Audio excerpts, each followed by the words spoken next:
آج کی اس press conference میں آپ سب کو آمدید کہتا ہوں۔ پریس کانفرنس کا مقصد نیشنل سیکیورٹی سے جڑے معاملات، خطے کی بدلتی صورتحال کے تناظر میں ملکی دفاع، داخلی سلامتی اور دہشت گردی کے خلاف کیے جانے والے اقدامات کا احاطہ کرنا ہے۔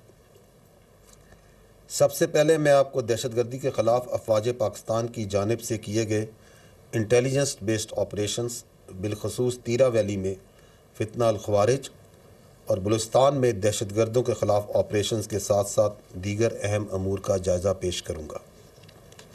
سب سے پہلے 2024 کے پہلے 8 ماہ میں کاؤنٹر ٹیررزم کی مد میں ہونے والے آپریشنز کا احاطہ کرتے ہیں۔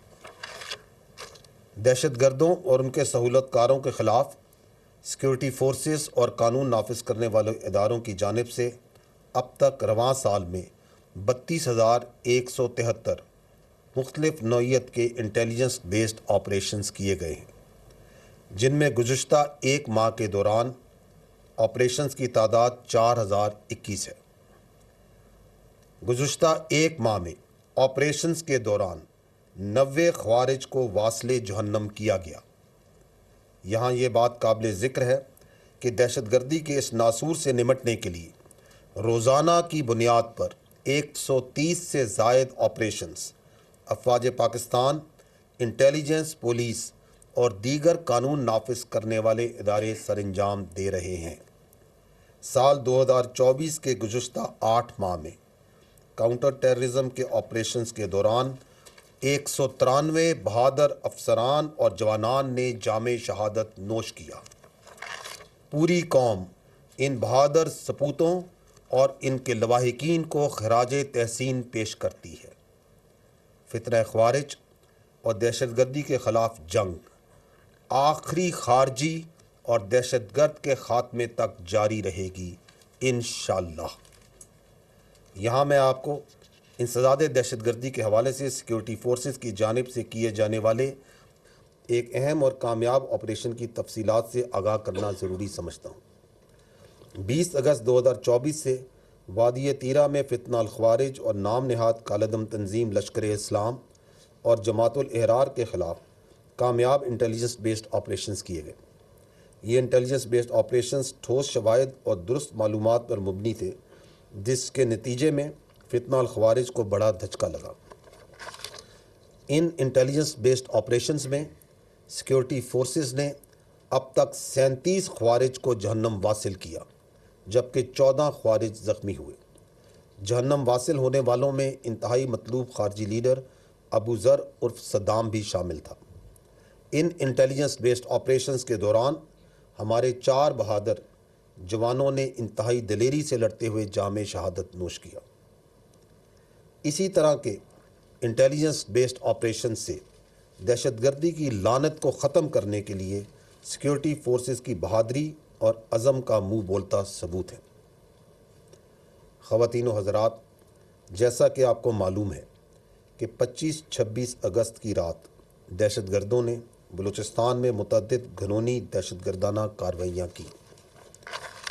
یہ کارروائیاں اندرون اور بیرون ملک دشمنوں اور ان کے سہولت کاروں کی ایما پر کی گئی، جس کا مقصد معصوم اور بے گناہ افراد کو نشانہ بنا کر بلوچستان کے پرامن ماحول اور ترقی کو متاثر کرنا ہے۔ سیکیورٹی فورسز اور قانون نافذ کرنے والے اداروں نے جوابی کارروائی کرتے ہوئے کلیئرنس آپریشنز کے ذریعے 21 دہشت گردوں کو جہنم واصل کیا۔ ان آپریشنز کے دوران عوام کی جان کی حفاظت کرتے ہوئے سیکیورٹی فورسز اور قانون نافذ کرنے والے اداروں کے 14 سپوتوں نے جام شہادت دیا۔ ہمیں معلوم ہے کہ بلوچستان کے عوام میں احساس محرومی اور ریاستی جبر کا ایک تاثر بھی پایا جاتا ہے، جس کو بیرونی ایما پر مخصوص عناصر ایکسپلائٹ کرتے ہیں۔ وہ اس لیے ایکسپلائٹ کرتے ہیں تاکہ بلوچستان میں ترقی اور عوام کی فلاح و بہبود کا جاری عمل خوف و ہراس کے ذریعے متاثر کیا جا سکے۔ جب دہشت گردوں کے خلاف کارروائیاں ہوں گی، جب ترقی نہیں ہوگی، تو اس سے احساس محرومی اور ریاستی دراندازی کا بیانیہ مزید بڑھے گا۔ اور دہشت گردوں کے سرپرست ریاست کو مزید مورد الزام ٹھہرائیں گے اور اس گھنونے کھیل کو جاری رکھ سکیں گے۔ 25-26 اگست کی رات کو دہشت گردی کے جو واقعات ہوئے وہ اسی مذموم بیرونی ایما اور فنڈنگ پر کیے جانے والے جاری شدہ کھیل کا حصہ تھے۔ یہ کرنے اور کروانے والوں کا اسلام سے، انسانیت سے، بلوچ روایات اور اقدار سے کوئی تعلق نہیں ہے۔ در حقیقت نہتے شہریوں کو اس طرح بربریت کا نشانہ بنانا اور اس پر فخر کرنا اس ظلم کو کرنے اور کروانے والوں کی ذہنیت اور مایوسی کی عکاسی ہے۔ یہاں میں دہشت گردوں اور ان کے سہولت کاروں کو جو کسی بھی شکل میں موجود ہیں ان کو واضح پیغام دینا چاہتا ہوں کہ شہریوں کی جان و مال اور بلوچستان کی ترقی کے دشمنوں سے ریاست آنی ہاتھوں سے نمٹے گی اور ان ظالموں کو کیفر کردار تک پہنچایا جائے گا، اور اس ضمن میں جاری آپریشنز میں کارروائیاں کی جا رہی ہیں۔ ہمارے لیے ہر پاکستانی کا خون مقدس ہے اور کسی پاکستانی کے خون کو رائیگاں نہیں جانے دیا جائے گا۔ خواتین و حضرات، جیسا کہ آپ سب کے علم میں ہے اور میں اپنی گزشتہ پریس کانفرنسز میں اس بات کا ذکر بھی کرتا آ رہا ہوں کہ پاک فوج خود احتسابی کے عمل پر یقین رکھتی ہے۔ پاک فوج کا خود احتسابی کا نظام ایک انتہائی جامع، شفاف اور مضبوط عمل ہے جو کہ ٹائم ٹیسٹڈ ہے۔ یہ خود احتسابی کا عمل الزامات کی بجائے ٹھوس شواہد اور ثبوتوں کی بنیاد پر کام کرتا ہے۔ یہ بات اہم ہے کہ جب بھی فوج میں قائم قوانین اور ضابطوں کی خلاف ورزی ہوتی ہے تو یہ مضبوط خود احتسابی کا نظام بلا تفریق تیزی سے حرکت میں آتا ہے۔ 12 اگست 2024 کو ISPR کی جانب سے جاری کردہ اعلامیے میں لیفٹیننٹ جنرل ریٹائرڈ فیض حمید کے خلاف کورٹ مارشل کی کارروائی کے حوالے سے بتایا گیا تھا۔ لیفٹیننٹ جنرل ریٹائرڈ فیض حمید کیس کے حوالے سے اگر بات کی جائے تو ٹاپ سٹی کیس میں ریٹائرڈ آفیسر کے خلاف باضابطہ طور پر درخواست موصول ہوئی۔ پاک فوج کے نظام احتساب پر مکمل اعتماد رکھتے ہوئے یہ معاملہ منسٹری آف ڈیفنس کے ذریعے پاکستان فوج کو بھجوایا گیا۔ اپریل 2024 میں پاک فوج کی طرف سے ایک اعلیٰ سطح کی کورٹ آف انکوائری کا حکم دیا گیا تاکہ اس کیس کی مکمل تحقیقات کی جا سکیں۔